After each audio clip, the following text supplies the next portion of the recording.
चुड़ैल के भूतिया हवेली। उत्तर प्रदेश के एक छोटे से गांव बिलसरिया में एक टूटी फूटी हवेली खड़ी थी, ठाकुर हवेली, जिसे गांव वाले भूतिया हवेली कहते थे। कहते हैं वर्षों पहले वहां ठाकुर हरनाम सिंह रहा करते थे, जिनकी रातों रात मौत हो गई थी। तब से न कोई उस हवेली के पास गया, न वहां कोई टिका। गांव के बूढ़े बुजुर्ग कहते थे रात होते ही वहां से रोने चीखने की आवाजें आती हैं। लेकिन इन सब बातों में सबसे दिलचस्प किरदार था बूढ़ा काका, जिनका असली नाम रामप्रसाद था। गांव में हर कोई उन्हें बूढ़ा काका कहता। सफेद बिखरे बाल, सीधी चाल और गहरी आँखें, लेकिन उनकी बातों में जादू था। बच्चे बूढ़े सब उनकी कहानियों के दीवाने थे। काका रोज हवेली के बारे में कुछ नया बताते।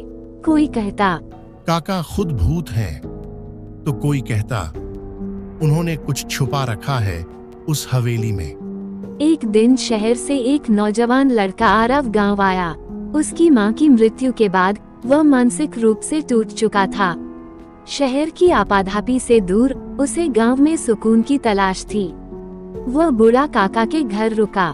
पहली रात ही आरव ने हवेली को दूर से देखा, टूटी खिड़कियां, जर्जर दीवारें और उसके ऊपर मंडराते कौवे। आरव ने पूछा, काका, वहाँ कोई रहता है? काका मुस्कराए। रहते तो हैं बेटा, पर वो जीवित नहीं है। आरव की उत्सुकता बढ़ने लगी। काका की कहानियां सुन सुनकर वह धीरे धीरे हवेली की ओर आकर्षित होने लगा। एक रात आरव ने ठान लिया कि वो उस हवेली में जाएगा। जब वह जाने लगा, काका ने उसे रोका।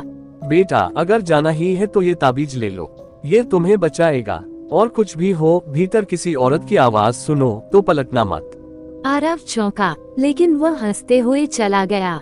हवेली में घुसते ही ठंडी हवा उसके शरीर को चीरती चली गई।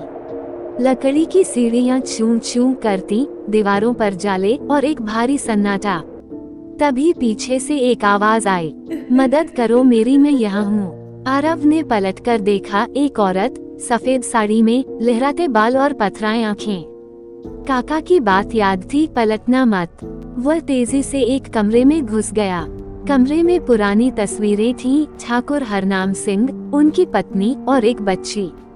तभी उसे एक पुरानी डायरी मिली। डायरी में लिखा था, हरनाम मुझसे प्यार नहीं करता, वो मुझे ताने देता है। मेरी बेटी पारो को भी मारने की धमकी दी है। आज रात मैं उसे रोकूंगी। आखिरी पन्ने पर खून के धब्बे थे और एक अधूरी पंक्ति, अगर कोई मेरी बात पढ़ रहा है तो मेरी बेटी को बचा लेना। आरव कांप गया। तभी खिड़की अपने आप खुल गई और हवा तेजी से चलने लगी। भागते भागते आरव बाहर आया और सीधे काका के पास गया। काका, वहाँ एक आत्मा है, और वो बच्ची पारो, वो कहाँ है? काका गहरी सांस लेते हुए बोले, अब समय आ गया है। उन्होंने अपने कमरे की एक संदूक से एक पुराना खिलौना निकाला, एक लकड़ी की गुड़िया। ये पारो की है, वो मेरी पोती थी। आरव सन रह गया। काका बोले, ठाकुर हरनाम ने मेरी बेटी पारो की माँ को मार डाला था, और जब मैंने पुलिस में शिकायत करनी चाही तो मुझे पागल करार दे दिया गया। मैं सालों से हवेली के पास रहता रहा ताकि किसी दिन पारो की आत्मा को मुक्ति दिला सकूं। काका और आरव ने मिलकर अगले दिन एक पूजा का आयोजन किया। गांव वाले पहले डरते रहे, लेकिन आरव ने सबको समझाया। रात के तीसरे पहर हवेली के पास दीप जलाए गए। काका ने पारो की गुड़िया हवेली में रख दी और बोले, पारो बेटा, तुझे अब डरने की जरूरत नहीं, तेरा दादा यहाँ है। हवा तेज हुई, सिसकियां सुनाई दी और फिर एक हल्की सी हंसी। कुछ देर बाद सब शांत हो गया। अगली सुबह हवेली के चारों तरफ सिर्फ शांति थी। काका की आंखें भर आईं। उन्होंने आरव से कहा, अब मैं जा सकता हूँ बेटा? कहाँ काका? जहाँ मेरी बेटी और मेरी पोती मेरा इंतजार कर रही हैं। उसी रात बूढ़ा काका चुपचाप अपनी खाट पर सोते हुए चले गए। काका की मृत्यु के बाद आरव अकेला रह गया था, लेकिन अब वह पहले जैसा नहीं था। हवेली का रहस्य जानने और आत्माओं को मुक्ति दिलाने के बाद उसमें आत्मबल आ गया था। गांव वालों ने भी पहली बार बूढ़ा काका की बातें गंभीरता से समझी थीं। गांव के प्रधान ने आरव से कहा, तुम्हारे और काका के कारण इस हवेली की सच्चाई सामने आई। हम चाहते हैं कि तुम इस जगह को कुछ अच्छा बनाने में मदद करो। आरव ने जवाब दिया, काका चाहते थे कि यहाँ बच्चे आए, पढ़े, सीखे, तो क्यों न इसे एक लाइब्रेरी बना दे। और यहीं से शुरू हुआ पारो सदन पुस्तकालय का निर्माण। गांव के युवा, बच्चे, महिलाएं सब जुट गए। कुछ ने किताबें दी, कुछ ने दीवारें रंगी, कुछ ने पुराने फर्नीचर ठीक किए। धीरे धीरे एक उजाड़, डरावनी हवेली अब ज्ञान का मंदिर बनने लगी। आरव अब अकेला नहीं था, उसे गांव में अपनापन मिला। वहीं की एक स्कूल टीचर रंजना से उसकी दोस्ती गहरी हो गई।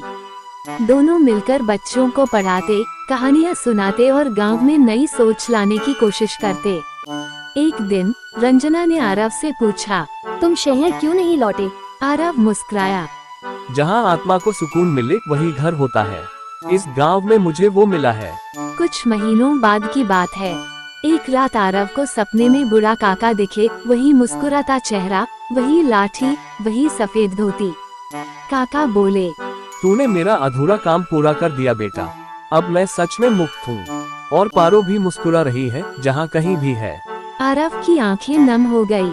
सुबह जब वह उठा तो उसे अपने कमरे में काका की पुरानी डायरी मिली, जिसमें उन्होंने अपनी सारी बातें लिखी थी। गांव की कहानियां, पारो के लिए पत्र और हवेली के रहस्य। आज पारो सदन सिर्फ एक लाइब्रेरी नहीं है, ये गांव की पहचान है।